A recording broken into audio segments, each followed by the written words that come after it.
叔，有1块钱的面吗？我买粉笔把钱给花光了。有啊，有1块钱的面啊。好，那我买1块钱的面。你坐在那等会儿，叔叔马上给你做。孩子，你的面好了，快吃吧。你怎么一个人来吃面呀？我去找妈妈。那你一会儿吃完面，叔叔送你回去好吗？好，叔叔，我到家了。你爸爸呢？爸爸去上班还没回来，我可以自己等着。那我和你一起等吧。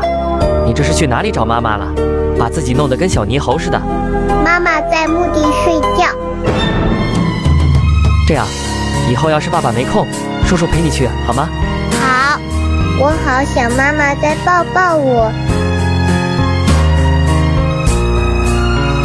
叔叔，我画好了。画的什么呀？让叔叔看看。和妈妈抱抱。